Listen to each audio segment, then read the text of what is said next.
This is the farmhouse where I grew up, where my father grew up, where my grandfather grew up, where my great-grandfather grew up. The main house was built in 1860. Before that, there was a log cabin from 1856 to 1860.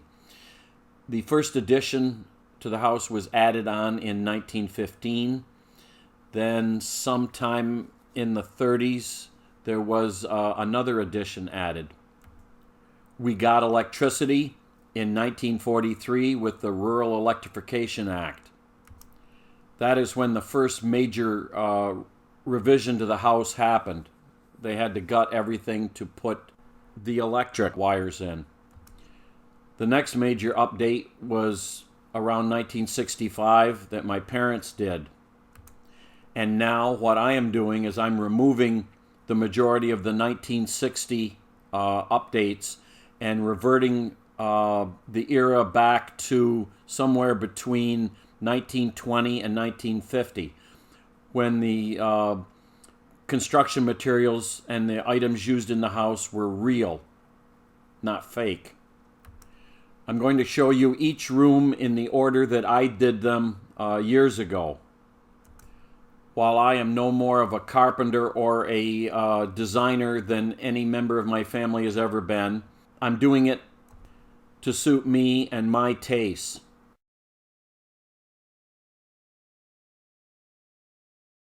Well, it's been a while since I've been back to the Farmhouse series, especially the kitchen. Kitchen was book 1. Now, because everything comes through the kitchen in my house, I could not finish the kitchen until all the other rooms were done. Now that they are, I'm going to turn my attention to finishing off some of the little things that were never done in the kitchen, like the floor and the ceiling trim and the island and the kitchen table. So that's what the next few episodes are going to be. And this episode is about laying down the floor. So we chose Tarkett paved stone Luxor in 12 by 24 tiles, the luxury vinyl tile that they sell. We wanted initially to put down a faux wood floor in vinyl, but the samples we got, if you look at the floor and then look at the ceiling, which was going to be almost identical, we decided it was going to look more like a sauna. So this is why we chose the paved stone Luxor from Tarkett. This is from our last box of the Tarkett flooring. That's what it looks like. And if I can flip it over, that's what it looks like on the bottom. The two edges look like that and that. What we found is that when you're putting it down, it's better to put, on this particular kind of lock, it's better to put the short side and then tap the long side in. Where when we did the living room, it was do the long side and then put the short side in. But it was a different kind of lock.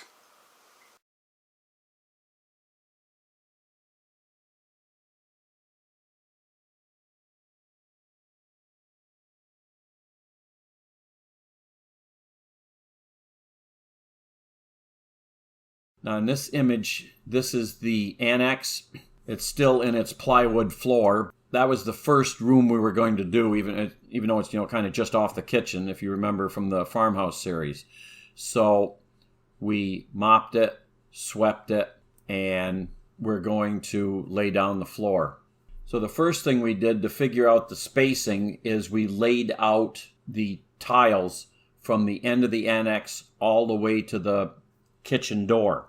That showed us that we had 12 1/4 tiles. So because I didn't want 1/4 of a tile right in front of the door, we shortened the very first tile so that we would have at least a half a tile, because I wanted it right in front of the kitchen door to look its best. So then we pulled those up, and then we started laying down the tiles. And as you can see, at the end of day one, that's what we had. It doesn't look like much, but we had to we had to cut the beam and go under it. And we had to lever up that freezer and get that tucked under. And that was quite a chore. So then we took some of the MH Ready patch and filled some of the holes in the old floor. That floor was laid down sometime late 50s, early 60s. And then, of course, the transition coming off the plywood, we kind of smoothed that out a little bit and let that dry.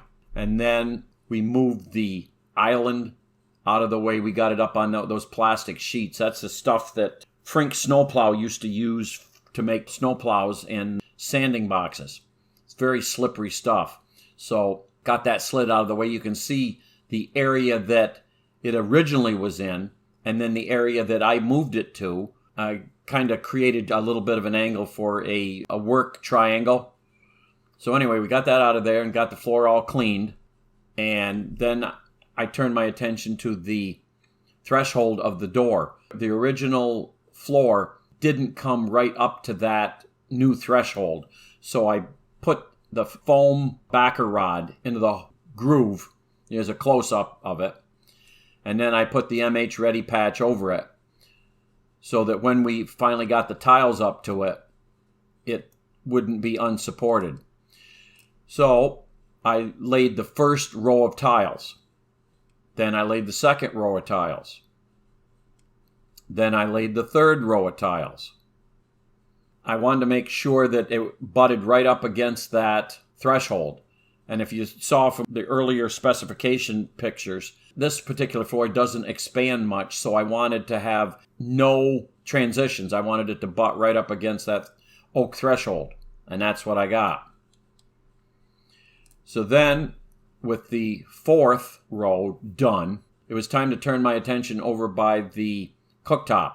And by the cooktop, there was one of the old registers that when I pulled all the ductwork out, I put the cut floor back in because it had just dropped down into the cellar. And that was the old original floor. And what I ended up doing with that was I cleaned it up. I put a new coat of shellac on it so that it looked like it was originally, and put the metal grate back on it. And that's kind of a history of the floor. So under the cooktop, I've got that section done.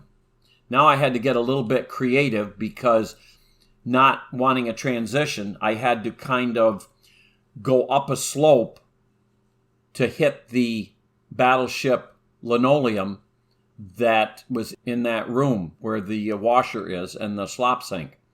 So I took a bunch of pieces of the tile that I had cut and made kind of a ramp. And of course I had to drop my 20-23 quarter in that you can see. And that gives me a little bit of a slope, but I didn't want any transition. And of course there you can see the 60s vintage metal grate in the floor. That's got to be painted gold because that's what it was. It was a gold anodize. Next, on the other side of the cabinets where you come in from the kitchen and turn and head to the living room or the cloakroom, I again did the edges going into the cloakroom and going into the living room with no threshold. Then I started on the other side of the kitchen door and started working my way across the kitchen. And when you get towards the end, it's very difficult to pop those tiles together. So I put a piece of tile against the wall and my tapping block, and then I used a shingle remover to apply pressure, and that snapped the tiles into place. So then, with the middle section done, I had to move everything that was over by the window over into the middle so that I could then go at the floor up to the picture window. So the next day I laid that much tile. Then everything had to get moved so that it could be mopped. And you can see that the floor is a little bit wet, but now everything is over out of the way. I didn't want to take anything out of the kitchen. There was just too much stuff. So then I finished it off that far. And then the last thing to do is just to cut the tile and lay it along against the wall. I did not get a picture of that, though, before I put down the baseboard. That'll be in the next chapter. But anyway, that is our Tarquette floor.